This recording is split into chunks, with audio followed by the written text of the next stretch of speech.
Starting a new illustration is intimidating. Staring down at a blank page simply terrifies me in all the ways it could go wrong. I've pictured the concept in my head, and I've arranged the essential composition of the piece in the smudged thumbnail sketch taped to the corner of my drafting table. I press the tip of the 3H Derwent pencil onto the medium-tooth white Bristol board and begin drawing. The Socialist Federal Republic of Yugoslavia was established in the aftermath of World War II, a massive expanse across the Adriatic Sea's eastern border that included the federate entities of Macedonia, Montenegro, Bosnia and Herzegovina, Serbia, Croatia, Slovenia, and the autonomous regions of Kosovo and Vojvodina. Yugoslavia's golden period of steadfast economic prosperity and durable state organization quickly dissolved after the death of its president, Josip Broz Tito, in 1980, spurring turbulent political unrest and bitter inter-ethnic tensions. On June 25, 1991, enabled by two separate republic referendums, both Slovenia and Croatia declared their independence from Yugoslavia. On April 6, 1992, war erupted in Bosnia and Herzegovina. Bosnia and Herzegovina largely comprise of three distinct ethno-religious groups: Bosniaks who are Muslim, Croats who are Catholic, and Serbs who are Serbian Orthodox. 2 months before the start of the Bosnian War, the Socialist Republic of Bosnia and Herzegovina passed a Bosniak and Croat-supported referendum and an internationally recognized Declaration of Independence. Bosnian Serb political military forces rejected both the referendum and declaration, and initiated an ethnic cleansing of Bosniaks and Croats in all areas of both northern and eastern B&H. Forced migration, standardized rape camps, and systematic mass murder of mostly Bosniaks, primarily by Bosnian Serb forces, culminated in the first case of genocide since World War II, and Europe's second worst wartime atrocity. Identifying good guys and bad guys is a particularly American trait, a way to compress muddled chaos into a digestible forced storyline. It's a way to comprehend incomprehensible events, a way to condemn Bosnian Serbs as the murderers and Bosniaks as the victims. It's also a way to forget the Croat and Bosniak war crimes against Bosnian Serbs and each other that don't fit a straightforward narrative. It's a way to forget that 50 years prior, the United States had staunch anti-fascist allies in the Chetnik Serbs and brutal enemies in the Nazi-backed Croatian Ustaš. Identifying good guys and bad guys is the historical equivalent of peering at an auditorium through a keyhole. Or maybe it's a way for Americans to forget the blood on their own hands. 12 years ago, I abandoned a career as a professional comic book artist to pursue my medical degree. 4 years ago, my wife began working for the US government. 3 years ago, I started slowly picking up a pen again, only to find that my analog world of comic drawing had been replaced by an industry of purely digital production methods. I needed to catch up. My transition from pen and ink illustration to an entirely digital workflow had occurred a few months before I relocated from the United States to the country of Bosnia and Herzegovina to accompany my wife in her new profession. It seemed compellingly obvious to work digitally, free from leaky ink bottles or tin boxes clattering with felt-tip pens. Tablet illustration would signal a personal artistic paradigm shift and finalize my transition from American to American expatriate living abroad for the first time. Bright primary colors and fluid outlines defined my first digital illustration and essay in B&H. It was a map I drew of former Yugoslavia, annotated with optimistically simple reflections and remarks about Bosnia. The world today. By shortwave radio, Colombia now brings you reports from... Despite garnering well-deserved acrimony online for unintentionally omitting the internationally endorsed country of Kosovo, there was an entire war about that. And turning Herzegovina into a pun, there was an entire war about that as well. The reaction to my piece was broadly positive. The message to my friends and family was that I was flourishing overseas, even if my reality differed dramatically.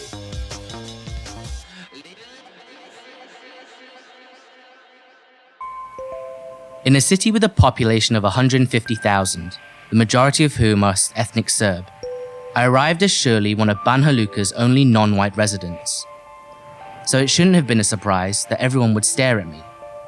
My darker skin, 5'1" frame, and the pronounced epicanthic folds on my eyes only added to what became a torturous daily spectacle during my work week. Walking from my apartment to my art studio, I learned to obediently tolerate the light badgering, the unsolicited cell phone pictures, the tart cigarette blown directly into my face, the scowls from wrinkled men drinking too early in the morning, and the students who physically allowed me no space on the sidewalk. You wouldn't have known about this perpetual harassment from my artwork and essays, though. Instead, my frequent entries on prosciutto and coffee and ajvar skim the surface of cultural exploration, fixating on inane food observations, accompanied by slick, radiant digital illustrations, singed with tangerine and saffron.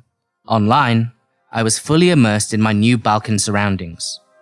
My daily local interactions, meanwhile, were wearing me out.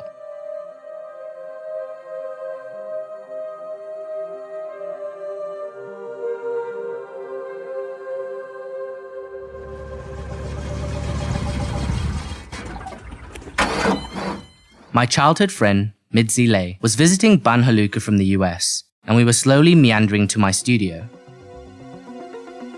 "Excuse me," instructed a mottled-skinned man with a shaved head and long leather jacket. "Please stop." Our progress was suddenly being physically impeded by the Ban Haluka inspector for foreign visitors, supposedly confirmed by his possession of a plastic, star-shaped badge. He assured us that this stop was completely random. And while he asked us to produce our documents, I uncharacteristically laughed in his face. "Be honest," I inquired. "You would have never bothered us if we didn't have slanted eyes." He feigned an offense at the suggestion and made a gesture of wiping his hands of the interaction before stomping away.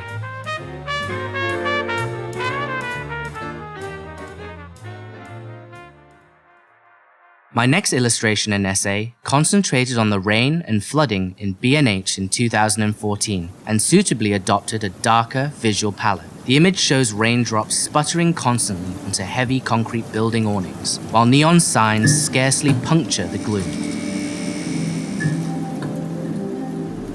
My essay deliberated how refreshing it was to discuss a topic as wholly apolitical as rain, before listing all the ways in which I felt my drawing inadequately captured Ban Haluka's mood. "What kind of art?" asked the wispy, curly-locked waiter in Serbo-Croatian while delivering espressos to me and my friend Joara Pintar at a cafe tucked away behind my apartment. The server was curious about my occupation, and my Croatian former college roommate, Jura, was acting as an impromptu language interpreter. "I draw comic books and write," I responded. "How much do you make from art?" he then quizzed. To which I replied, "Not much." He muttered something curtly, eliciting an evil cackle from Jura. "Huh, he says you should stop wasting time and to get a real job." I clutched the metal coin in my hand and held off from tipping the waiter. I wanted to tackle a subject at the core of Bosnian culture for my next drawing and article, so I wrote about cigarette smoking. My written argument, the relentless smoking habits of B&H are an allergy for the country's inefficacy in joining the European Union, which was posted alongside a melancholy digital illustration of a blurred man seemingly reified from the cloud of smoke that surrounds him. The essay contains barely any warmth, and the drawing is practically invisible on darker computer screens.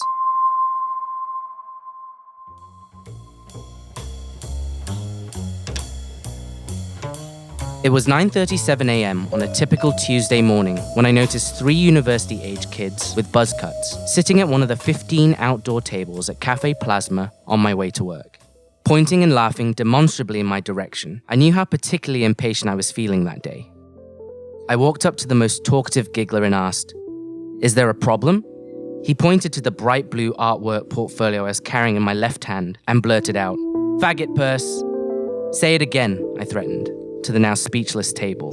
The entire cafe glared at the unfolding scene, but it was clear that I was a man apart. That's what I fucking thought. I then commented punitively before walking away and permitting both of us to continue our daily rhythms. It was a rare tough guy moment of my life, and certainly the most fleeting, because when I recount that story to others, I seldom mention that their laughing resumed as I soon crossed the street, or that now I use my somber black portfolio and often wear more sedate colors. It came as a serendipitous surprise in a town with absolutely no comic book stores, no art training institutions, and a lack of illustration resources to get a drawing commission request from a local music band.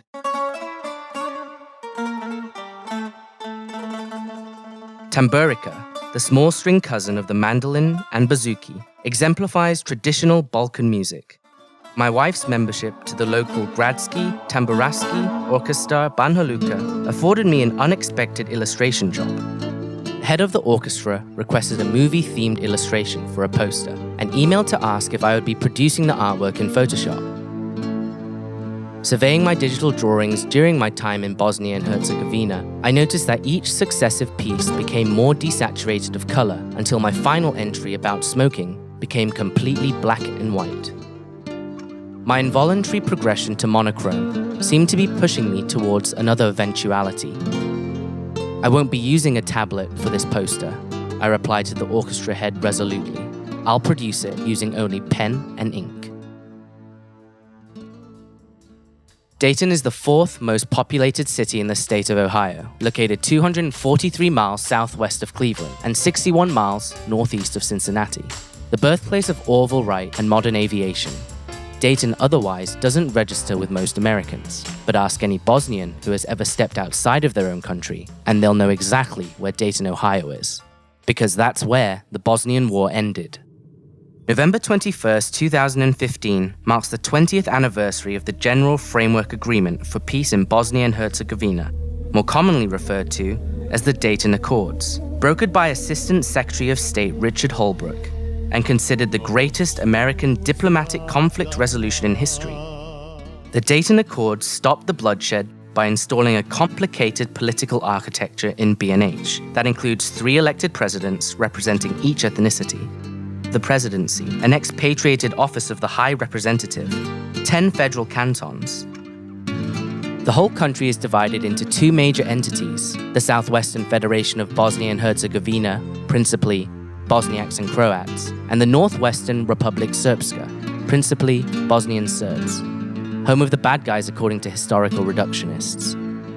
The capital of Republic Srpska is the city of Banja Luka. It's where my wife and I have lived for the last 2 years, and where I've attempted to become a professional artist for a second time. Art in all its forms is a precarious career pursuit, but that's especially stark in Banja Luka. The visual and performing arts in B&H will wait in funding queue interminably, while youth unemployment festers at a staggering 60.4%, the highest in the world. This environment repels early artistic ambition, much less fosters it. Vienna maybe, guesses Jelena Jovanic, a passionate and strict orchestra conductor and music teacher, with shoulder-length chestnut hair swept to one side. We're waiting for our breakfast at a restaurant called Le Coq and discussing where she would ideally like to work. Are there any opportunities here in Banja Luka? I question, reading the answer in her expression. She laughs rhetorically, shakes her head, and redirects her piercing dark eyes past me. Banja Luka is too small, she muses, and conducting is big. She's not the only one who feels that way. Adriana Tomic, a gifted young architect with a minor background in oil painting, knows she has significantly better prospects in Scandinavia or the EU. But family obligations and financial restrictions limit her sphere. Even the specter of having worked in Bosnia and Herzegovina confines her to stay, with her local architecture training not recognized beyond the country's borders. I can't work outside Bosnia, she summarizes as her dimples soberly disappear, because I have worked in Bosnia. Drago Venovic is one of the few photographers in Banja Luka who is able to make his living solely through his work. It is a blindingly grey, frigid day as we sit outside Combo Cafe and discuss the possibility of him photographing me for a story I'm writing. The conversation wanders towards art. Before the war, Drago explains, art was better. In Yugoslavia, art was a real job. For someone who had been taught that communism cripples artistic expression, it's a revelation. Communism or not, who cares? There was money for art schools. Now, nothing. He takes a long, ponderous drag of his dwindling cigarette before continuing. After war, people think being an artist is not responsible. People look down on art, waste of time. A single strand of silvery hair escapes his ponytail and falls on his forehead. Drago believes working in an environment so unconducive to art is counterintuitively inspiring. He summarizes my artistic frustrations with concise eloquence. When you have to search hard for inspiration, it sharpens the work. We gather our coats as Drago has to teach class at the Academy of Art, University of Banja Luka. I wasn't aware an Academy of Art existed at all. He notes that they're slowly growing and were able to graduate 18 students last year, with a few exhibitions outside of B&H. His voice is quiet though, as if speaking louder would jinx it.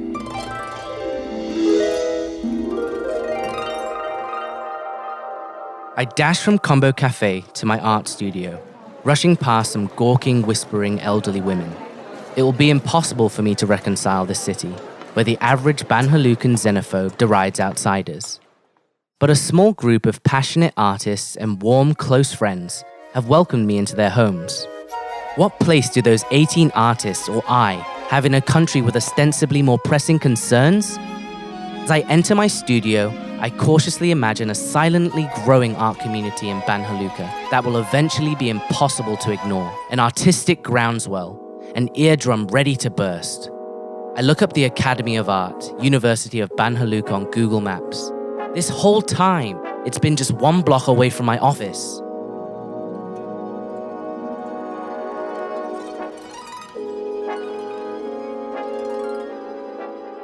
Fluorescent and incandescent lamplights bathe my wide black drafting table as I sit down.